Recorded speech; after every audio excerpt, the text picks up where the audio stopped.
사실 쌍꺼풀이 이제 세미아웃이나 아웃이 되려면 인라인이나 인아웃보다는 좀 크게 잡아야 되거든요. 어쨌든 크게 잡았는데도 의외로 몽고주름 때문에 이렇게 인폴드처럼 안으로 들어가는 분이 또 생기거든요. 그럴 때는 열어줘야 돼요, 좀. 그러니까 일반적으로는 세미아웃이나 아웃처럼 큰 쌍꺼풀을 만들수록 오히려 안 하기보다는 더 적극적으로 해줘야 된다라고 보시면 되겠습니다.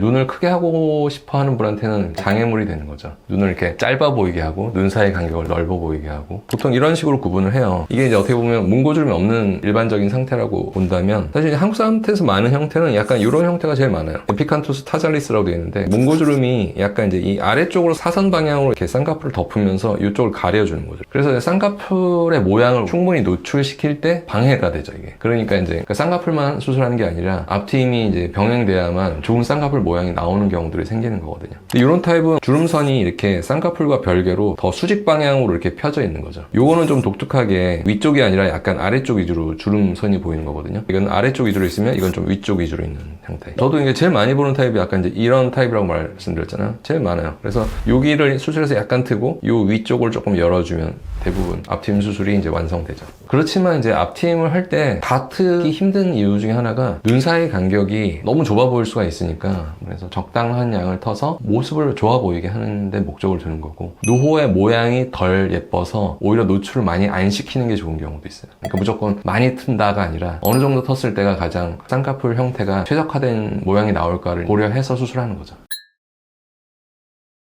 대개는 약간 V 쉐입으로 남아요. 그러니까 여기 꼭지점을 기준으로 약간 이렇게 수평, 그 다음에 이렇게 사선 방향으로. 그게 이제 한 2-3달 정도는 조금 붉게 보이죠. 피부의 주름선을 따라서 절개하기 때문에 그게 이렇게 꼬맸을 때 굉장히 뭐 벌어지는 힘이 강하다든가 흉이 되게 많이 두드러지지 않거든요. 그래서 뭐 3개월 이상 이렇게 지나서 보면 눈에 거의 잘 안 띄죠.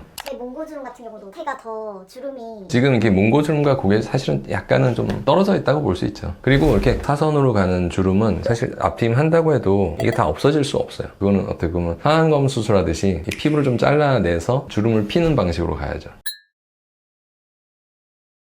사실 쌍꺼풀이 이제 세미아웃이나 아웃이 되려면 인라인이나 인아웃보다는 좀 크게 잡아야 되거든요. 어쨌든 크게 잡았는데도 의외로 몽고주름 때문에 이렇게 인폴드처럼 안으로 들어가는 분이 또 생기거든요. 그럴 때는 열어줘야 돼요, 좀. 그러니까 일반적으로는 세미아웃이나 아웃처럼 큰 쌍꺼풀을 만들수록 오히려 안 하기보다는 더 적극적으로 해줘야 된다라고 보시면 되겠습니다. 반대로 이제 인폴드를 만든다. 바깥쪽에서 쌍꺼풀이 보이다가 피부 안으로 들어가 버리는 거잖아요. 그러니까 몽고주름을 유지할수록 인폴드 만들기는 쉽긴 하죠. 근데 이제 쌍꺼풀 수술 이후에 상하폭은 커졌는데 길이가 짧은 눈 모양이 나올 수 있으니까 몽고주름이 있는 경우는 인폴드를 만들든 인아웃을 만들든 대부분 같이 병행하죠.